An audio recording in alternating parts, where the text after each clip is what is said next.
Okay, All right, call meeting to order, start with roll call. all right, very good. Sherwood, Here. Vice Chair Yance, here, Tony Bevel, Here. Dorian Lible, Here. Lisa Patterson, here, Richard Amici, and Lawrence O'Keefe. Here. Very good, thank you. Right, so on the approval of minutes, anybody have any corrections or comments on this? Motion to accept the minutes as written. Second. Questions, comments on that? Okay, all in favor, say aye. Aye. Any opposed?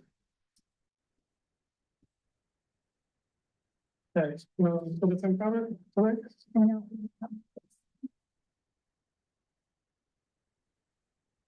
Okay, business, first one on there is update on committee board status.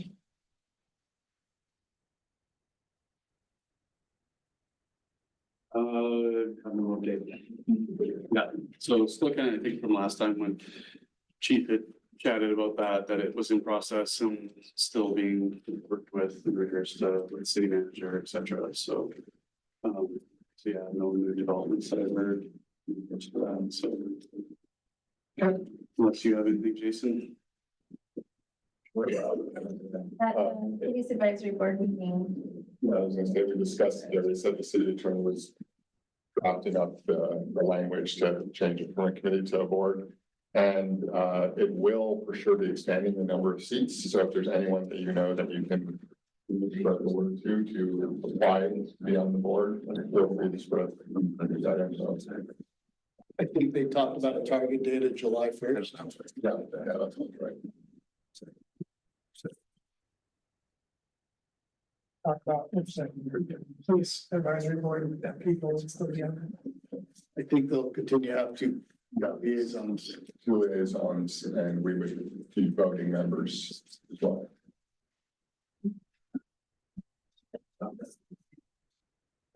Questions on that? All right, we'll move on to new traffic safety requests. First one is 2025-005, requesting for parking on one side of the street at Southwest Cornerstone Lane between Baker and Stonehaven. But yeah, we looked at that and it's right on the cusp of just over fire code, but our engineering department would like to pursue potentially doing the no parking.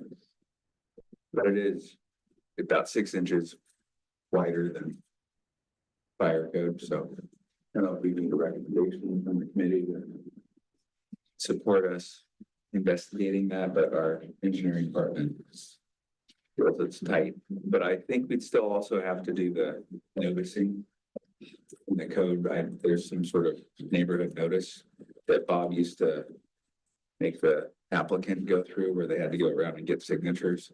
So that's something we'll need to discuss.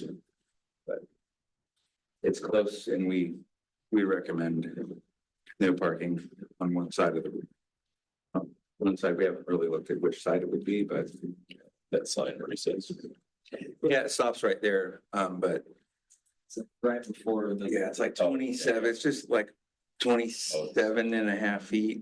Yeah, and it's just so you can pull in there, but then it becomes sort of similar to like Pinehurst on the south side of Sunset.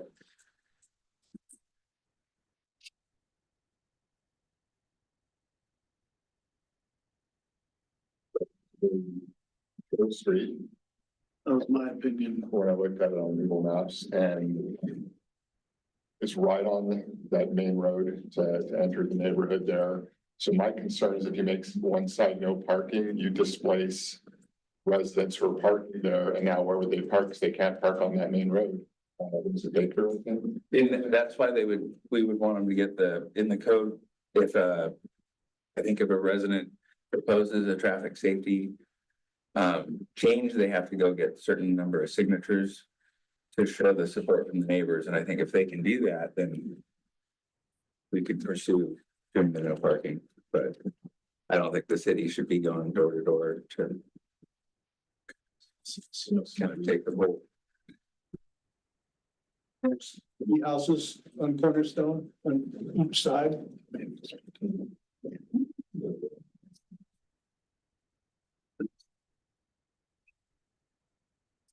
we have a sense of like how, like parking need there, or are there usually cars parked there, or? I haven't monitored that. I think that's why we would have them do the signatures. And just, if they're able to get them, then we could pursue putting the signs up, and that would at least show that the immediate neighbors support it. Some of the folks on there's that Stonehaven Street, so they can get the signatures, and I would support putting the signs up. So in regards to signatures, are you looking at 100% buy-in within that street if you're doing? I'd have to look at the paperwork. I haven't processed it this way that Bob, there is a procedures. And I don't know exactly what it says, but it spells out exactly who needs to sign the form, and it's pretty prescriptive. So I don't understand, we're trying to accommodate those 6 houses that have cars, multiple cars, or? That seems to me that there's 6 houses, you've got driveways. Well, somebody in the neighborhood up here is the one who made the complaint saying that it's hard to drive on Cornerstone coming off Baker, which is the main road. Because if you park on both sides of the street, it makes it tight, and then 35 miles per hour right on Baker, I think, or is that, it might be posted It's- 25. that Changes. It goes up to 40. drops Yeah. to, yeah, I think it's 35 when you come down the hill, but it drops to 25 right after So Cornerstone. they're coming in 30 miles per What hour. I'm saying is that, why would you want to park in that tight area to begin with? That's what we're thinking. I wouldn't. Because it's their houses. Yeah, I mean, that's what, Out of their house. You've got that's why we would get their signature on it. 2 cars, I mean, not the. Let's just say I have teenage children that each of them have cars also. And so I'm looking at 2 additional cars in the public right of way that is my right to park there. And someone else in the neighborhood across the street is saying, you need to eliminate the Right. parking spot. Seems for me too, on Timberell and Middleton Road, my neighbor wouldn't want to get rid of the parking, and they're on the corner, and I don't mind it. So you get maybe 1 or 2, and then they would not support it, and we wouldn't pursue this because they wouldn't get the required signatures to approve it. But I agree, yeah, I don't mind it. My neighbor might not want to give up parking, so I'm not gonna get in their way on my street, so. I'm kind of the opinion that if it meets fire code, that we leave it. If it doesn't meet fire code, then that's when we would restrict parking. But we've had these sort of things come up before on other streets, and chose not to put in the no parking for various reasons, but I think it would be easy to set a precedent by change this, then whatever other street somebody else is on will want the same thing. We've had other areas where we restricted parking, but it's usually due to a walking path crossing the road there and needing, requiring sight distance so pedestrians don't get hit. There's nothing like that here. Right. And there's just the 6 houses. I get that it would be, it can be relatively tight there, but I think if it's within fire code. I guess traffic counts. and there's driveways, so people can't park in front of the driveway, so you have places to kind of pull over and let someone by, and it might be inconvenient, but it's such a short stretch. And We had the same issue on List Place, which is a tiny, similar, small street. The other side of I-99, over on Swanstrom Drive, and there and I don't know if you can maybe pull that up. I don't know, it was pre my time with you, but I do know that was one that was analyzed. I don't know if they put parking on one side. It was similar in that you had cars that came off of Hanley, or they came off of Swanstrom. It's when they turned onto that tiny street, there was limited ability to be able to just do the kind of shuffling off to the side, and one car went by. And so it was kind of a head-on car kind of issue. And I agree with the chair. I always giggle when I say it. But on that street, I know that that was similar, right? It was like either net code or not, but it was such a short street, there just, when there was parking on both sides, that made it dangerous head-on issue. There's no driveway. Yeah, There's no parking on There's it. one right, there was one back here too, so this side of the street's no parking. Right, but it was originally, if I remember correctly, it was parking on both sides and once again, like Jason said, usually if it was meets the code, but it was a head-on problem on the short street to not people that get out and out of the way. Were there other ways out of this neighborhood? If we were to zoom out, yeah, multiple options. Stein or going back up to Similarly, Lashong or Fisk and out to Ellsworth. similar length road though. Yeah. To what you're looking at. Yeah, I mean, we're looking at 2 houses versus 3, so it's not that much further. I think the difference with this street is there's no driveways on it, so if cars were packed on both sides, like you mentioned, Jason, there's nowhere for anyone to turn over and get out of the way on the street that we're talking about, though, there's driveways that you can pull in front of and let a passing car by you on Cornerstone.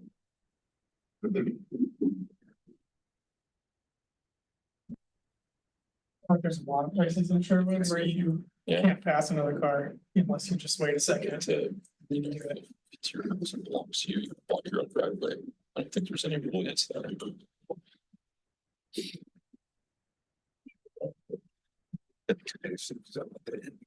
can, try putting together a motion to have Jason respond back to the constituent and let them know that if they wanted to move forward with it, they could, they'd have to get the signatures, but that as the traffic safety committee, that since the roadway meets code, we are not considering using parking this time. That would be my opinion too. I would agree with that. The motion? Kind of, yes, I will move. I would second that motion. Discussion. I have one question I'm sorry, I always got a question. How many signatures would they need to get from everybody on Swanstrom? Everybody on the street that we're talking about? I'd have to look at it. I remember it was a little arduous and, cumbersome, and a lot of the times it would result in not getting a decision, and that's the last thing I want to do is recommend somebody go door to door to get an inevitable no. I don't know the answer exactly. It is a significant effort. It's not just like your next door neighbor. It's like within 250 feet, but at least each street. And it would be, I think, a significant effort, but I'll call them back and talk to them, tell them that's an option. I think another thing we can do is eventually put our radar detectors up that get traffic counts to see if there's even a high volume of vehicles that use this, which I don't think there are. So that might help, but this keeps coming up where it's like within, 6 inches over fire code. It's, yeah, Pinehurst, south of Sunset. I agree with Jason. If we do this, then yeah, you're right. Precedent, so maybe city manager decision. If, anybody can request that at any time, so. All right, all in favor of the motion, say aye. I Any opposed?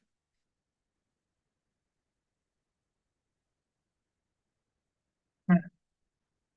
On to request 2025-006, request for speed bumps on southwest lower Roy Street.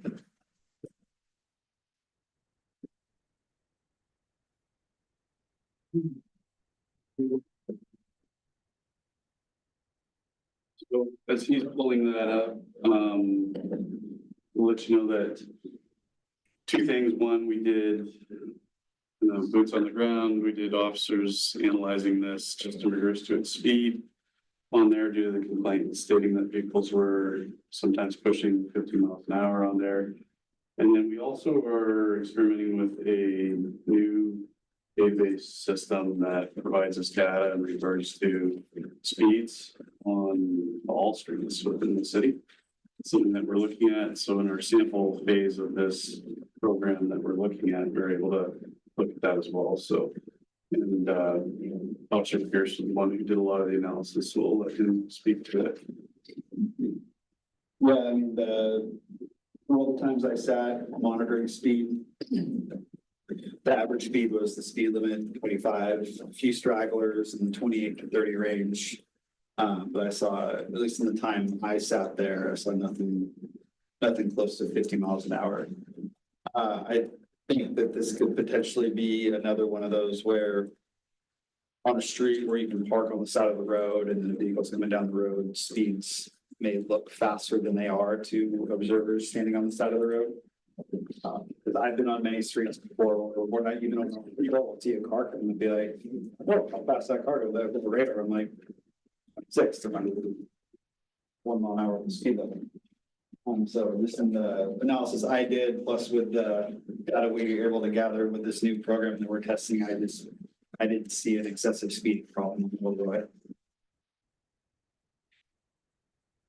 So it's a fairly, not steep, but it has an incline too. It's a hill coming down around the curve here, and then right here about Brickyard, it flattens out, it's straight stretch down to Oregon Street. And this complaint was on the flat stretch from, in essence, from Brickyard to Oregon. I don't understand in the description, it says that there's stop signs at the intersection of Brickyard, however, the mayor moved them to Brickyard. That's what we were told, so it sounds like there used to be Yeah. stop signs when you came down the hill and you got to Brickyard, you had to stop before continuing on Lower Roy. I've been here 10 years and I don't remember that ever being, so this might have been a long time ago, before my time. There was a stop sign when you come off of Brickyard and turn either left or right from either side of Brickyard. But it sounds like there used to be stop signs. Like it was a four-way stop. Yeah. It was a two-way stop. Yeah. Outside of that, though, like I said, the database that we're looking at, plus the officers on the ground doing their analysis, we're just not seeing it substantiated as being a speed issue at that location. And that database system that we're looking at, it's kind of nicer than actually in some regards than when the officers do it. When we put officers onto something, as you all know, it's, for the limited period of time, and it could be on a random day here or there, and maybe we're just not seeing it. The database that we're looking at gives us 24-hour analysis of that street. And we can look at it in every, like, I think 2-hour increments in regards to what it's looking like. In regards to its speed data, it gives us an average of the speeds that are going on. So yes, you could in essence have a high flyer that does drive on a road, yes, and that happens to all the streets in Sherwood. But this is giving us those average and mean numbers that are on the street. So it's not something that we would take that data and just provide you with information of just that. We want to back it up with obviously officer analysis as well. And so with both prongs still showing that it's not panning out to show a speed issue there, that's where we would stand on this one. So. Does that program give counts too, or just average speeds? So it's actually pretty cool. What it is you get a GPS in your car. So anytime you hit like the navigate button or reroute button, it reroutes you on different routes. Every vehicle that has GPS, or if you use Waze or Google Maps on your phone, it's constantly sending data up to the satellite to get rerouting information. This program allows us to tap into all of that information. So we can look at every vehicle that has GPS in the car. It's constantly sending the speed of the vehicle to a database, and we can access that so you can get, a more realistic Also what I'm looking for, insight average onto how fast vehicles are traveling on particular roads. Do they have to be using the app, the Waze at the time, or is I don't know that Vehicles as well that have telematics, right? automatically So loads it up, right? motor vehicles in the last, I don't know, 10, 12 years that have telematics are being data. And so that data is free open space to be able to look at. You just extrapolates it and averages it, so like every day at 5 p.m. It'll give you a peak hour and provide an accurate kind of calibration of the data. It's pretty neat. For example, I've been doing a lot of speed patrol out on Roy Rogers since they opened it up to 2 lanes. I knew it was gonna turn into a racetrack when that happened, and sure enough, it has. Even just in my experience sitting out there, I see cars going anywhere from 45 to 55. The data on the program shows us that the average speed is 46 and 35, which is consistent with what I stop every single day. It's a pretty cool program. It's pretty accurate. It'll be very helpful to you guys. And it's nice too that it's not giving, sorry, we're a little off topic. Yeah. But, we wanted to cover this, I mean, just a little bit, but it's also being able to give us data, not just, like I said, in a small period of time. We can look at that 24-hour period and see what that road looks like every couple hours. But we can also look at that data in regards to over a week period of time, a month period, 13 months. We can look up to 13 months of data back in regards to any specific road or part of road or anything. So hopefully we'll be able to give you guys better information. Would it be appropriate to just, I don't know, cable's the proper word for it, but to just continue monitoring in a full patrol environment? And I would say probably just for us in regards to the complaint itself, we would want you guys to probably make a motion one way or the other in regards to closing it out or wanting a specific action done to it in regards to the speed cushions or whatever it is that you're wanting. But this program is something that we'll be looking at to be able to try to help. So it's not something that goes away. The program gives us an ability to look at the city and highlight, it'll show us highlight kind of bright areas where it's like, hey, you got a problem that's developed here. So to go to your question, yeah, we will be able to, if we go with this program, be able to kind of look at that snapshot of the city, and be like, oh, that's this street that was not a problem. Look, it's now showing bright red. There's actually a problem that's starting to develop there, and then we'd be able to address it. What if we look at asking to see if Lower Roy meets warrants for a 4-way stop again at Brickyard, just making it a 4-way stop there? That could be something that could be looked at. I don't know if it does, but I don't know how expensive it would be to find out if it meets warrants. Well, Jason's realm, all I can tell you is our speed data doesn't show that we don't have a problem. Yeah, full. Depends on who's going on Brickyard, yeah. Kind of Correction, I don't want to say that we don't have a problem there, that's not There's always appropriate to say it, but we don't have a, Sometimes gets met. Could be a tangible solution. Versus the Like, yeah, speed humps that keep. I'm sure we're not getting speed bumps there, so. there's only parking on one side. We could allow parking on both sides. Now you're setting I mean, precedent. it looks like it's wider than the one we were just talking about. And there's no curb, right? There is curb. sidewalks, yeah. Sidewalks. I mean, I'm sort of joking, but I'm also really serious. There's no,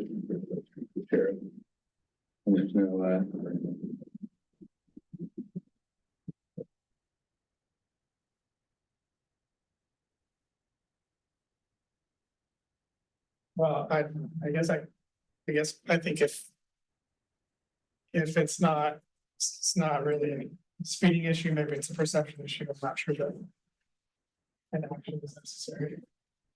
I think if there was a speeding issue, I think allowing parking on sites could be a valid. And as the captain said, it could be a one-off thing. The citizens saw this, and yeah, it's a problem. So that's, It could be, or there may be, one person that's driving 50 on it, and we didn't see them. And Officer Pearson mentioned, but we did talk to complainant in regards to like what, because it didn't, I believe, say in the written complaint what the specific times were. Moving occurring, so he did reach out and did find multiple different timeframes when they were, and then we targeted that for analysis. Do you think it'd be worthwhile to set the radar equipment up at both Lower Roy and Brickyard just to, I mean, at some point in time, it's good to get the ADT estimates for streets. That might be just a way to close it out and say this is a one-off if the volumes are like 2,000 or something. This is, if they come back at 6,000, then you've got, it might give you kind of a true thing of, getting rid of this all the way. Or just, I don't think it's gonna be that I have an ADT, so it might not be worth it. I'm just not there 24 hours, even if you don't live there. I don't drive this route very much, so. Yeah, it's always more acute for somebody that actually lives there. They're gonna see if they're there a lot when things happen.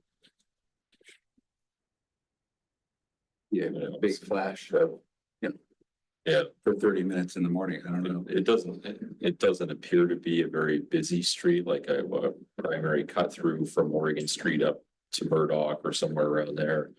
It's just a side street. But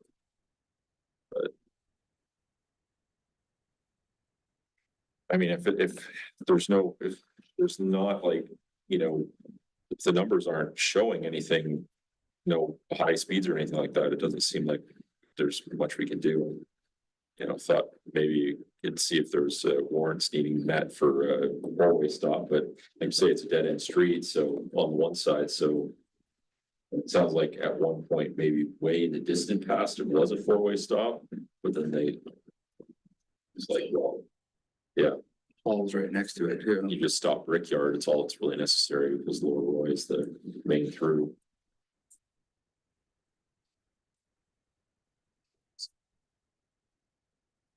This. I think so. I mean, the issue was about speeding. We would put stop sign in for speeding. Anyways, that would be a separate issue that we should address if there was a need for all control stop.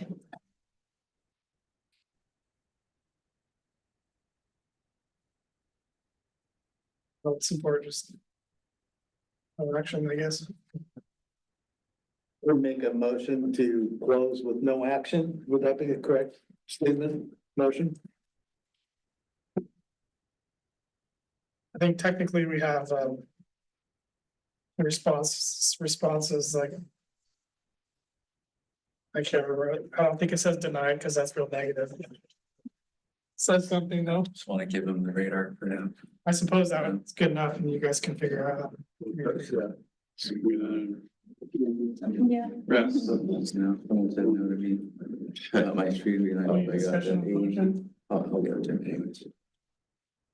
So no motion or no action, and we respond to the complaint and letting them know that it's on our radar, and the police department will monitor it. Okay, all in favor say aye. Aye. Any opposed?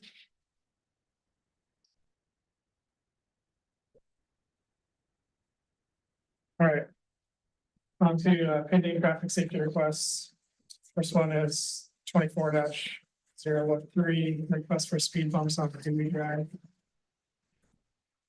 So as you know, when this one came in, we put a bunch of work onto this in regards to officers doing some monitoring, but primarily we put tubes on this one.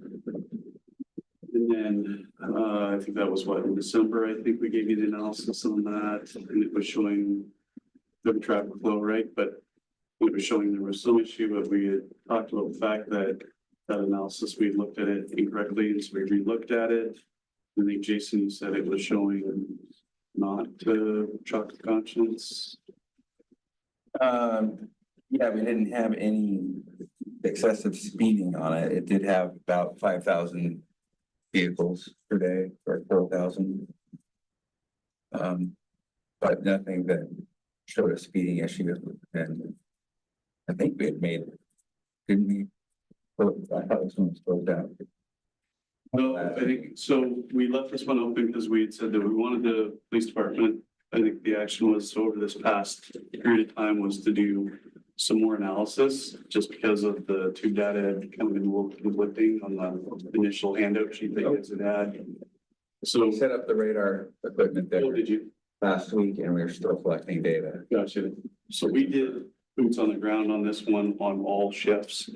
Because when the tubes had collected data, it was showing potentially the odd high flyer at different times of day, right? So some early on, sometimes a midday, sometimes in the late evening. So we put our day shift, swing shift, and graveyard shifts onto this location. And each of the sergeants have their teams of operating out there and doing radar. So in that, as Officer Pierce had mentioned, it's one of those, and we've talked about last time, is it's one of those roads that with the curvature of it, it sometimes appears that the vehicles are traveling faster than they are. And each of the teams in all their analysis, they did not have anything there that was showing a speed issue. That was shocking conscience.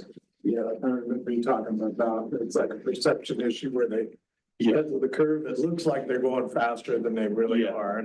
But we wanted to run more radar on it and be able to really truly kind of see what's what. And so we did a bunch of work to it. A lot of different times, like I said, day and night, different days of the week and all that. And we just didn't have anything that was raising the flag to bring you to say like, ooh, yeah, we have an issue. As we'd initially thought when we initially gave you the tube data on it, you're like, ooh.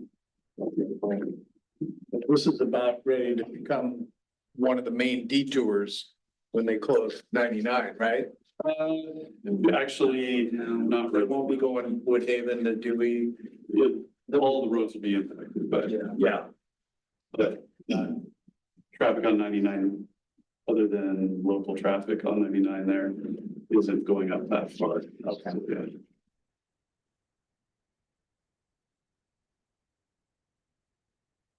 With that said, our recommendation is for this one, the original complaint was to add speed cushions to this as well.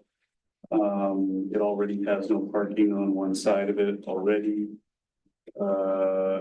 And the other piece of it was lowering of speed limits, et cetera. So as we know, the lowering of speed limits is something that we have not done holistically for the city at this junction. And so at this point, we're saying from what we're seeing and telling you, our recommendation is a closure of this one at this time. That said, this is a major feeder to the whole Woodhaven area, and it will continue to be, if we go with this program that we're talking about, will continue to be one that we continue to look at and apply pressure to it as needed. With the curvature of the road, would it make sense that it would be conducive to a lower speed limit just because of, just because of the roadway layout, and then if they're going 25, maybe it is too fast for that type of, roadway layout. Or, I mean, I guess, did officers appear to see any dangerous driving behavior? Did they? No. When I sat out there, the average speed I saw was 18. I don't think people are comfortable doing 25. When I'm running code with my lights and sirens, I'm not comfortable going much faster. And I have the whole road to use. It's just not a road that you can comfortably go fast around. Especially on garbage day.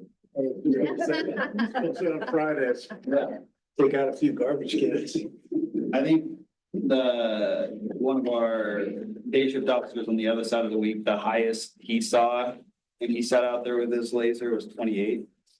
But when I sat out there, the average level vehicle I monitored.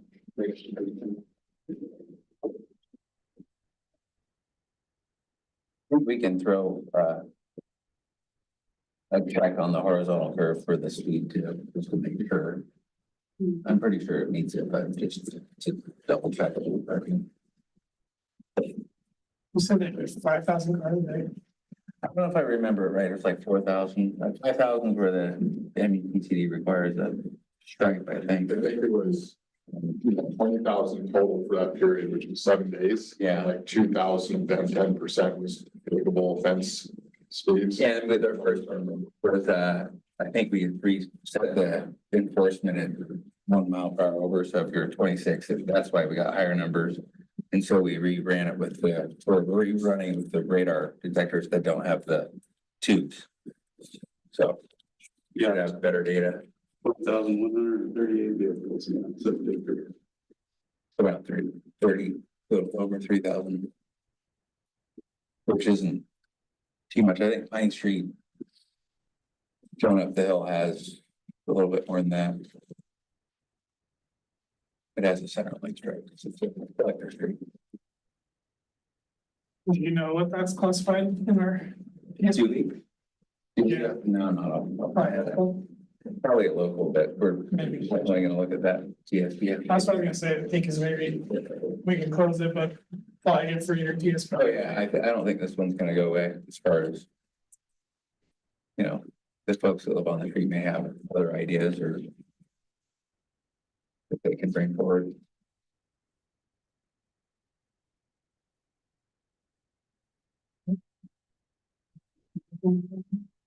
Anybody else have any other thoughts?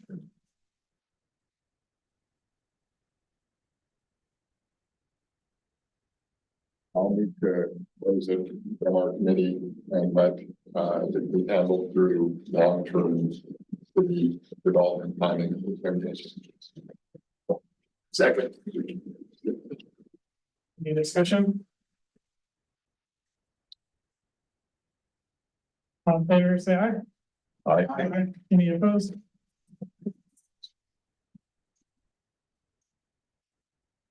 All right, next one is 2025-002, request for speed humps on Willow Drive between Glass Hill and Cascara Terrace. This was one, we were applying the new resources that engineering had in regards to the data collection, so Jason, take this one. Yeah, I don't know if we discussed the results for this one, and I thought Main Street, not Willow. But the results were similar to Dewey, but less speeding. Not really any speeding issues that we found. There was a peak during the school hour where folks would use this route to circumvent the school traffic, and so you see a sharp peak in cars driving through there, but still no speeding issue.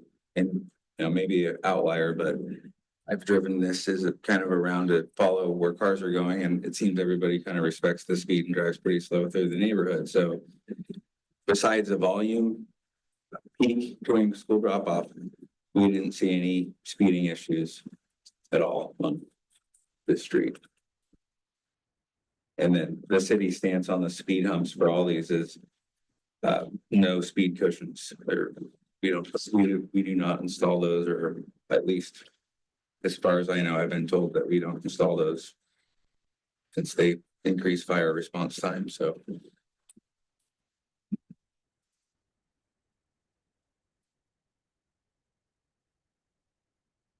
Any questions? That road isn't a school zone, right? It's far enough away where. There's a lot of people, you know, come down that hill, take Willow, Cascara, Hawk, and to avoid the school zone here, because the flaggers are out there doing pedestrian control. You could probably cut 4 or 5 minutes off here, like if you had to get over to Acre Road and get to Wilsonville, you'd save 4 minutes just driving respectfully and slow around. This route. So, I mean, that's what I went like 18 each of the times I did it. It was extra respectful, like Dewey when I drive it. But that's just me. Yeah, the kids aren't up on Willow very much either. They're down on Hawk, because I live on Hawk. and they're always walking past my house to go to school. They use that little trail right there, exactly. Oh, there's the trail. Yeah. Okay. On any given morning, there's probably, I don't know, 60 kids that go past my house to go to school there.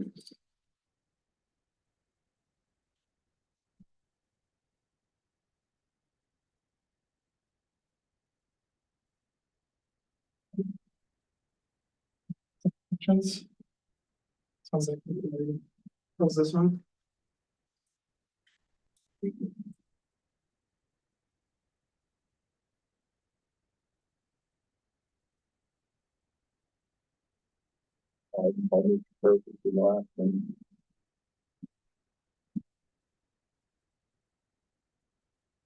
Second. Question? All in favor of the motion, say aye. Aye. Any opposed?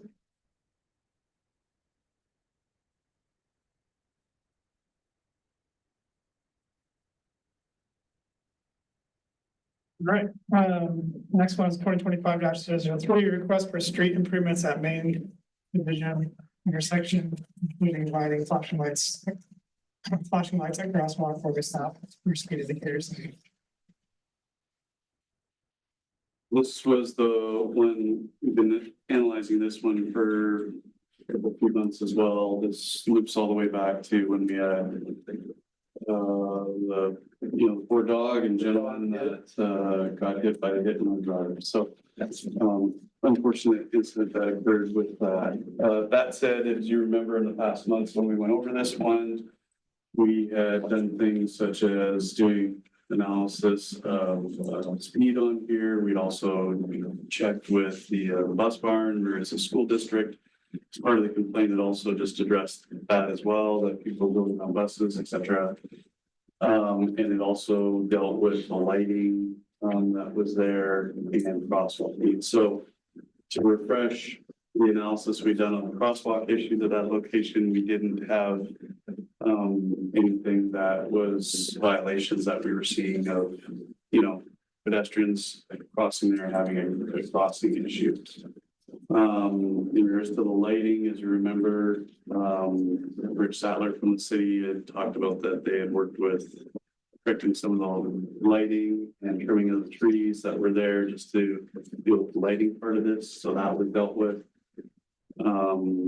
The bus barn did not have issues on this road specifically in this location in regards to that. We had it in other spots, and so we addressed those, but up there. And speed, we did have some speed related issues on this a little bit. And that's why I think this last month period, we were engineering, you guys were putting up the speed data on this to be able to give you guys information on what that looked like. That's kind of that last prong we wanted to close up for you. So Jason?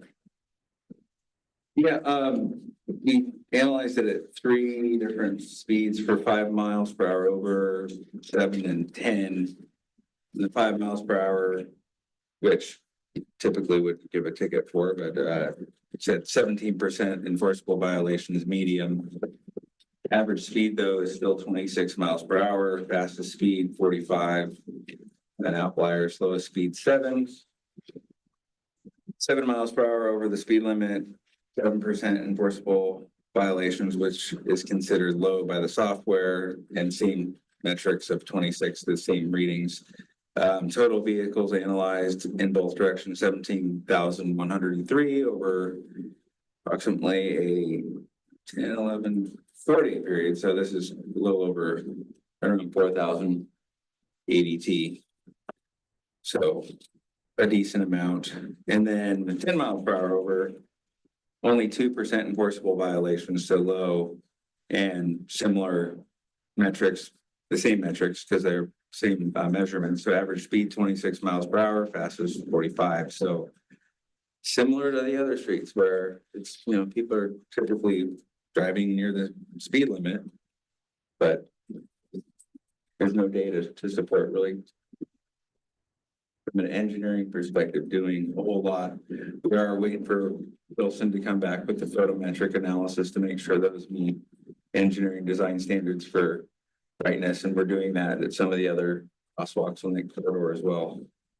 And then we can ask Hiddleston about a four-way stop, but I think we can do an in-house analysis and show that that wouldn't meet warrants there either, since it's a T intersection. And the difference in the Main Street versus Division Street volume, so. I have a note that I have a note that we're getting an extra speed indicator sign. I don't know if we're gonna get one for this location, but that's another possibility of having the speed indicator as you're leaving Old Town. Heading south, I think that was a recommendation in this as well, so. I can give you an update on that item at the next Traffic Safety Committee meeting. On the speed radar sign purchases generally. Those the radar signs you put up, is that data for one particular direction or is it for both? I don't know exactly on those. Those would just be like the one that when you're heading north into Old Town, it flashes your speed back, but I I think meant the data. You just did. oh, what was that? The data that you collected from the new. It's an aggregate of both directions. It's what? An aggregate of both Oh. directions, yeah. Yeah, the one radar detector is able to get both directions, which is kind of nifty. Okay. The other thing I guess we'd want to add for the committee on this one too is that of the speed data, like you're saying, the average speed was 26. Speed there is 25 in that section where the complaint is. That said, on our analysis, when you come farther down towards the charter school and it's the 20-mile-an-hour zone there, we did see consistent speed violations at that location. So not this complaint. As a location for this complaint, we would see that as unfounded. For the speed issues there, the crosswalk issue there, outside of the incident that occurred.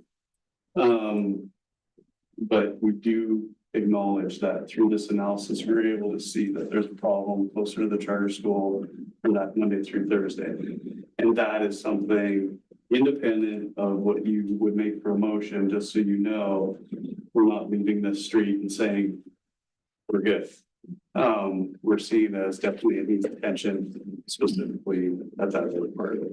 Typically what I see when I do traffic control there is, or traffic control is kind of right in front of the charter schools where it starts to dip down, slight downhill grade. What I noticed is people get annoyed at this intersection after being stopped by the crossing guards. So once they finally get the chance to turn, they hit Main Street, and by that point, they're already ticked off, so they punch it. And then they come screaming by the charter school at 15 to 20 miles an hour with the speed limit. Over the 20. Yeah. So I get them at 35, 37, just come ripping by the charter school. Yeah, because they got it held up at the main Sunset intersection. Is that is a school speed zone then? Yeah, between, basically, if I remember right, it's like this side of Sunset Court and then right before Madrona. It's a school zone and it's one of the permanent school zone from 7 to 5, so it's not indicated by a time.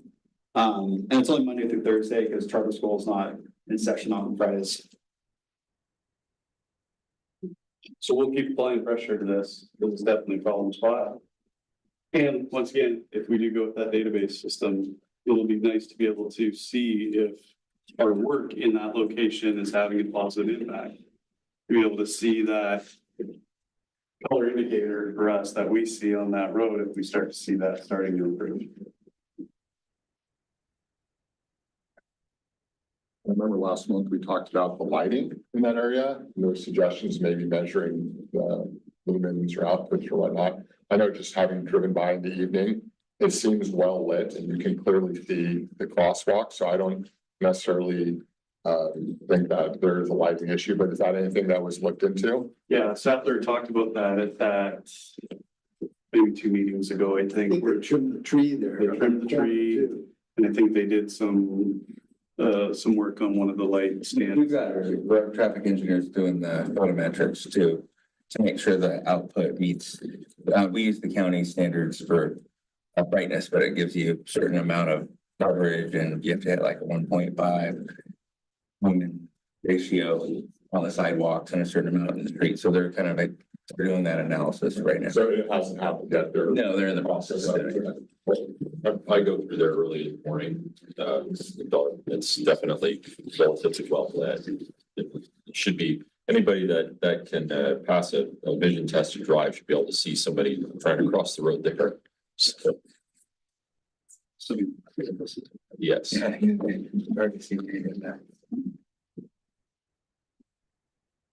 sounds like stuff still happening. Before metrics come back as, you know, app light or not, I guess, but I doubt we will. Honestly. Right. Maybe get back to the complainant and say, you know, we're gonna close this out, but the whole section of road is, a spot that the trolls continue to concentrate on, so that they don't feel like we're just letting go of it. Yeah, specifically south of the actual complete location. So. I'm sure. I mean, I'm okay with that. I kind of like to keep it open because I'm curious to see about the lighting. And I don't want to just let it fall off. That was- Lighting intersections is something throughout town that I have thoughts about, so. I'd like to see it. We'll see if it meets the standards. Yeah. Minimum standards, and then we can. And just for the notes, our recommendation be that does come back as the lighting standards are meeting it. At least from the police side, we're gonna say we're closed out in regards to the specific location. We have to close, I think. Yeah, I say we just leave it on and get an update next month.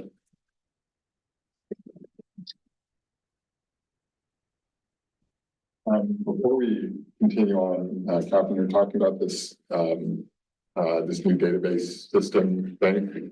So is that something that you're evaluating like with a free trial and making a determination whether we're gonna buy in and start using the service? That's the situation, right? Yes. Okay.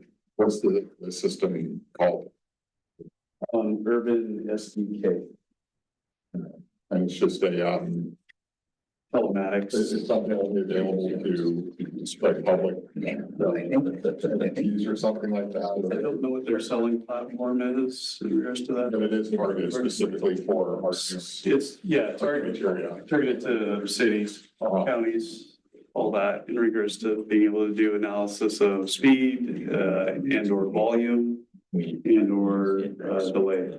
Just the traffic, so And it's kind of like this where you see a map and you see like the street is a red line or a blue line or whatnot. yeah, then we can specify, just show us the, anywhere that it's, excessive this speed. And then we'll show those streets that are having an average speed that is above the benchmark that we set for it. That seems like a very useful tool. You click on the street, it tells you the average speed on that street, but then you can dive deeper and select timeframes or. Oh, like rush hour time. Say, yeah, or like, you were saying earlier, you can, you can ask it to search for what times are the speeds the highest. So this is an in-place system, or is it in vehicle? I don't know, it's a web-based program, so it's something we have to log into, but it's. Tony, what it's doing, it's taking telematics from vehicles, maybe satellites. And then that data from the satellites is being pushed out into their system. 10 years older or younger. Very cool in a future meeting, just have like a little 5-minute demo of it, just to see. If the city decides to go with it, yeah, we definitely will bring you fully up to speed on it for sure. Yeah, like I said, we're just in that analysis, and like I said, it's the free trial period, so we're able to utilize that, and it's helpful for here, so. I'm impressed with everything saying about it. So it's Fiscal year and budget things obviously have to be looked at and see if it can fit into fiscal budget and that, so.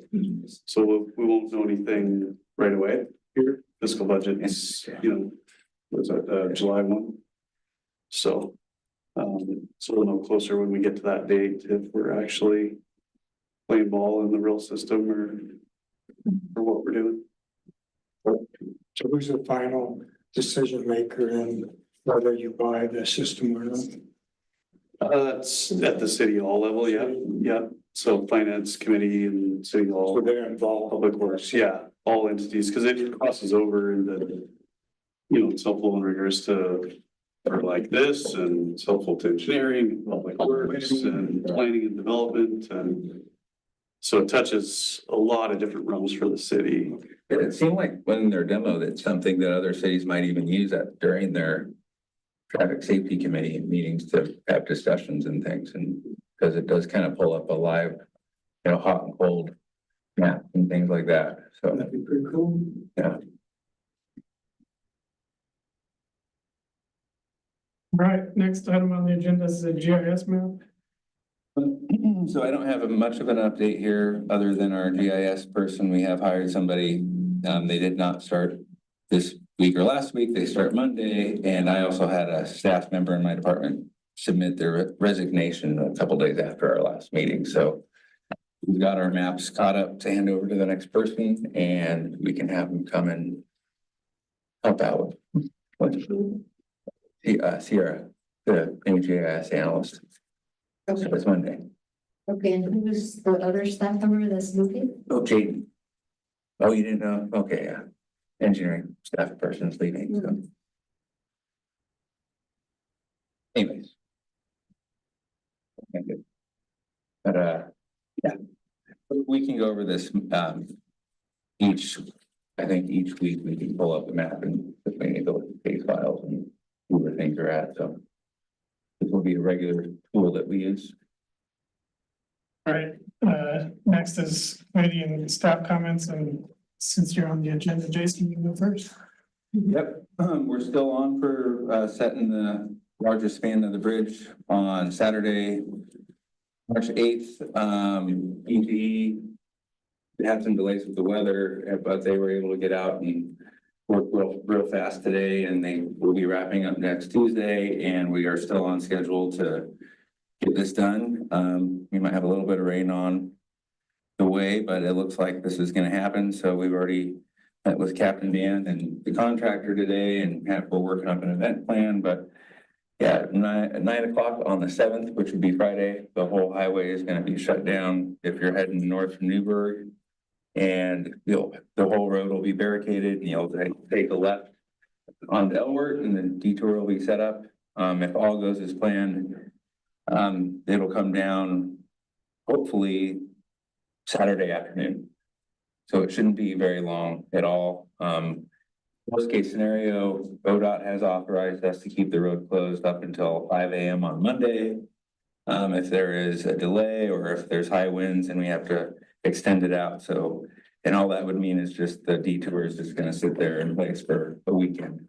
But, yeah, we expect plenty of folks to come out and watch it, and there'll be some safe areas set up to where you can observe but not get in the way, and yeah, I encourage, I don't know if I want to encourage the whole town to come out, but, if you're interested, yeah, there'll be a viewing area on the south side of, Sunset and 99W, kind of in the Woodhaven sign area, with grassy area, or you can go over to the other side of Elward, kind of in between that pond and the church up on Kruger and Park, and kind of stand there and watch on the sidewalk. So yeah, we're on schedule.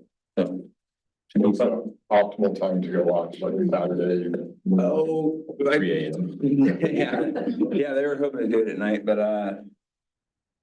10 a.m. on Saturday, so perfect time for a, you know, sleep in a little bit and head on over, or they're gonna get going at 9 a.m. on Saturday. That's when the next shift starts to start lifting the bridge up onto the, they're gonna put it on kind of like a house moving, instead of house moving, you know, when they move a big house with like the tank under it, they're gonna set it on that, it's gonna drive it down, and they're gonna lift it up again onto the bent columns on each side of the highway, so it should be exciting. Are the detour maps online? Yeah, we've got everything on the webpage. Everybody's, well, all the WACA folks and everybody have been notified, ODOT, media. I think we've we've done a good job getting the word out on this one. So, Is the governor gonna be there? I don't think so, No. but, who knows? That said, just since we are online for our meeting, we'll put it out there from the police department side of it. Our hope is that people do avoid this, right? So this will be a traffic struggle. So yeah, walk the, if you're coming. But just for those that are outside of the area that may be watching online, our recommendations and media is to just avoid this location totally. The road, in essence, the road shutdown begins on Friday night of all of Highway 99. So 99 will be shut down from basically at the Walgreens, right? So so right here at 99 and Sherwood Boulevard / Edie, so right here close to the PD, all the way to where this install happens, which is 99 at Sunset or Elwood.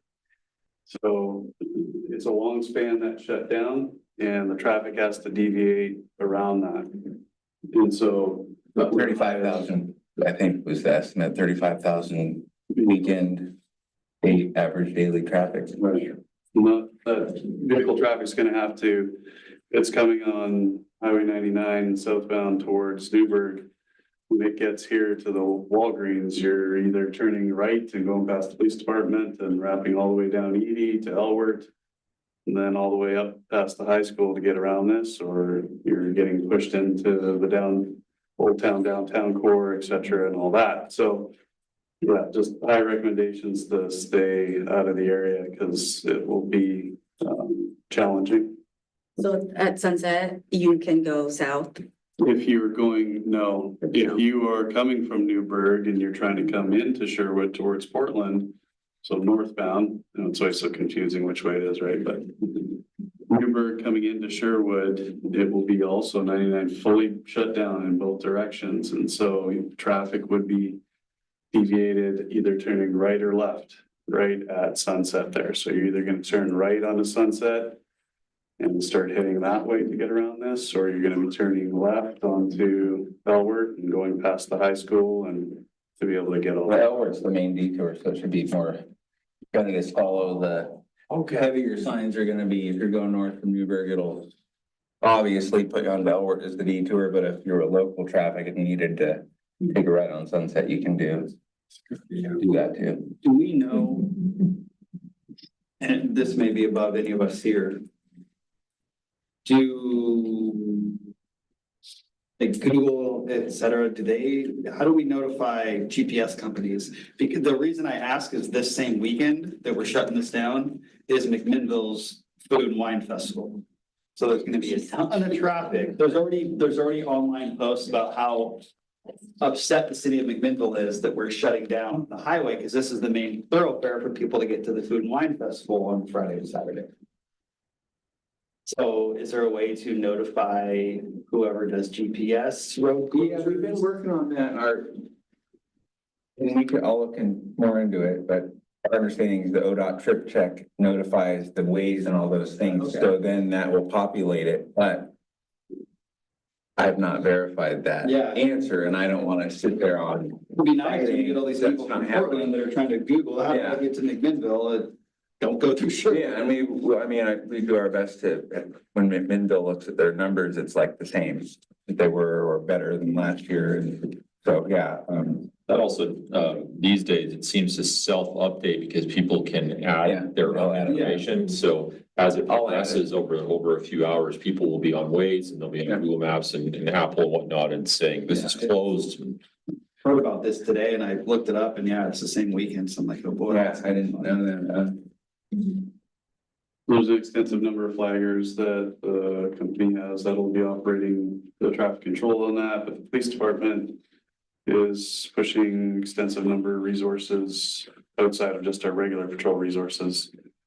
Those on overtime, et cetera, to be able to be working specifically for this, to deal with the traffic issues and supporting those flaggers and supporting our public works department, et cetera.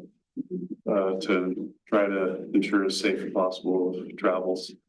I'm surprised they're shutting Sunset and 99 signal down if people can go left or right.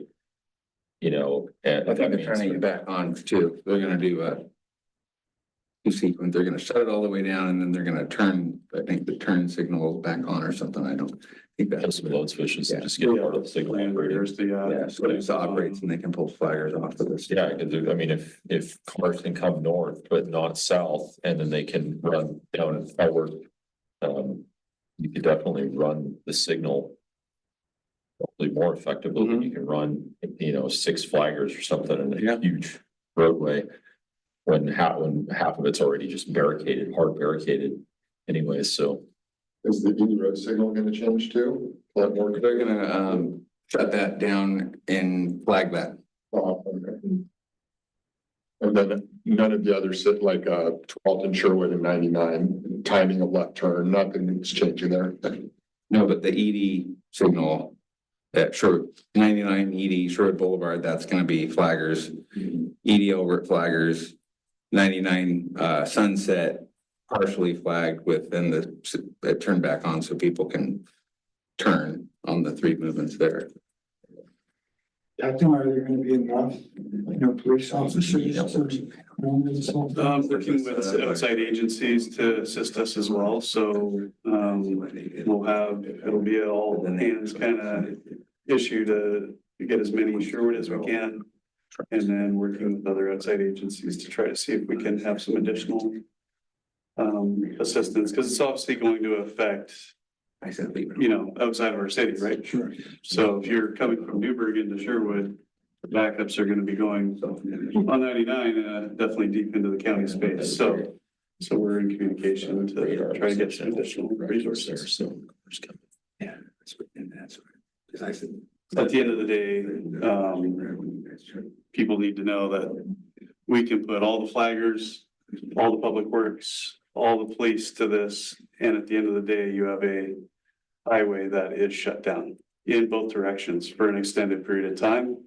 And so, like I said, again, we recommend do not find other ways to get to the other side of Sherwood. Leave that space for the. Because it will be a snarl, no matter how many resources we put at it. No, if it's not boring, you don't probably walk. One last thing I'd say is that in regards to the bridge, it sounded like the tentative movement of the bridge was at where it actually moves from somewhat of where it's at right now, and when it starts to actually move out into the road and then start to go in place, that was at 12 noon. That was gonna be the start of that shift of the actual bridge itself. So, and then it seemed like they were, once again, tentative, right, it's construction, so 12 noon through what, 2 p.m.-ish was their hopes for when it actually gets elevated and put into place. So, And then 10 will be the on of the. beyond that is that if everything is going tickety boo, then their hope is that everything is in place and they're starting to break down the site. By, I think it was 6 p.m. type thing would be the attempted hope for breaking it down, which would then open up 99 in both directions fully. So if all goes as planned, and they're buying lottery tickets and everything else, we're hoping for a 6 or 7 p.m. reopening, but understanding, just as Jason said, that it's a big thing to deal with, so it could definitely press into all the way till what it was Monday morning was the Saturday. yeah. 5 a.m. So The other couple sections of the bridge, the segments, those are gonna be built like at the Elks Lodge parking lot or something. Yeah, it was about. So we won't ever have to close 99 again for this bridge. No, but we'll close Elwork for that one, and then it's gonna be the weekend at the start of spring break, the 23rd of March. Oh, that's a great idea. The next segment was that far along. Oh, you go, that's why that one's. Yeah, that second arch is almost fully built already. It's a lot smaller too than the primary one. And then there's a third. And there's a third small section, right? Yeah, third, it goes over Kruger and then 2 other smaller sections that are outside of Those aren't built yet. Yeah, they might drive those smaller ones in. On trailers. They're doing like an upside down section. too. Inverted. Yeah, those Yeah, are good. They might drive the inverted ones in. Yeah, So they're doing that upside down one across the little green space there. Cut all those, or PG cut those trees down. Has the city talked about doing any kind of like videoing or drone video or We live? purchased two, stop motion cameras that they do on like high rise building projects to get the whole thing. We bought two of those and we hooked them today. And they have nice perspectives of not just dropping the bridge in, but it's gonna be the entire project and it's gonna, the software kind of throws together a whole like time lapse. From two pretty perspectives. So our IT department helped us out with that. And we got those hooked up today, so we'll have images of this and then the rest of the project, so. And then drone, we're gonna be flying, or the construction management team is flying a drone once a month or every few weeks. Just kind of stitching together a time lapse from that perspective too. We should have some great footage of the project. Yeah, no, KPFF, so win some awards or Does something. anybody else have any committee comments or staff comments? I've got one more for you. Shoot, you go. Okay, great. So last time we met, I informed you that we're currently updating the TSP update or starting to do that. Which is excellent. And this week we did a social media push as far as recruitment for Citizen Advisory Committee. So you should, if you're on Facebook or on X, you should have seen those announcements. So there is again a representative from this committee that's going to be sitting at that TSP update. And Jason, I received your application, so thank you very much. We are definitely still seeking various residents, Sherwood residents, business owners, and other community stakeholders that are interested. We did create a web page. If you could just go on the Sherwood homepage and under the search field, do 2026 TSP update, the page will come up. And it has the notice in regards to the recruitment, but also the application. And with lots of other information on what is a TSP update, who's involved, what the timelines are. Again, as far as the Citizen Advisory Committee, they're gonna have typically bi-monthly meetings. That includes discussion on transportation challenges, future needs, and potential solutions. And those meetings will start in May. The update itself is projected to start in April, and it's an 18 to 24-month process. But yeah, we're hoping that historically underserved populations also apply in regards to Black, Indigenous, and people of color, people with disabilities, low-income seniors, youth. Anyone that you would think is far underserved. We would highly suggest that you apply. And yeah, let me know if you guys have any questions. We created a email address, tspupdate@sherwoodoregon.gov, as a mailbox that anyone can email, and me and Jason will get those emails. That's all that I have. Sure, so,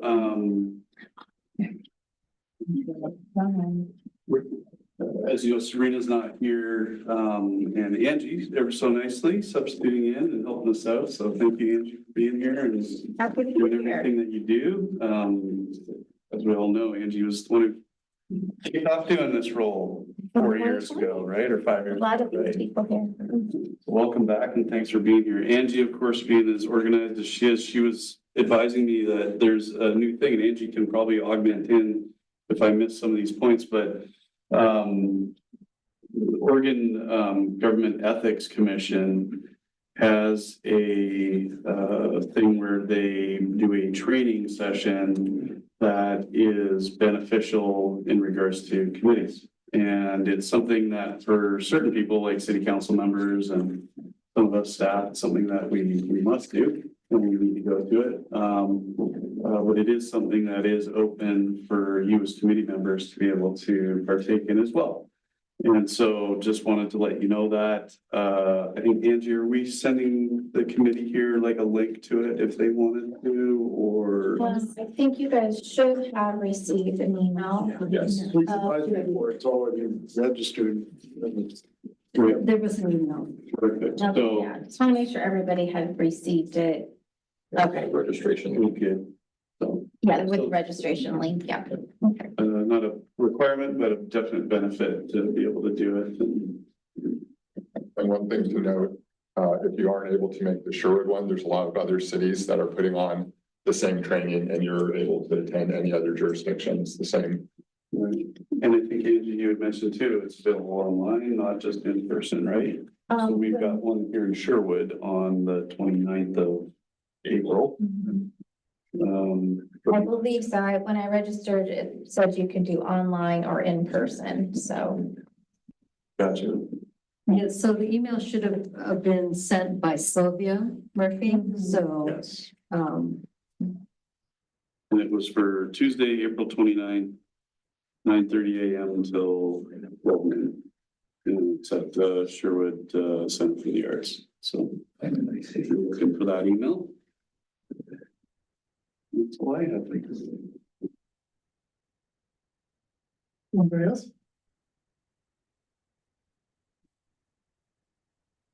All right, now we'll adjourn. Thank you.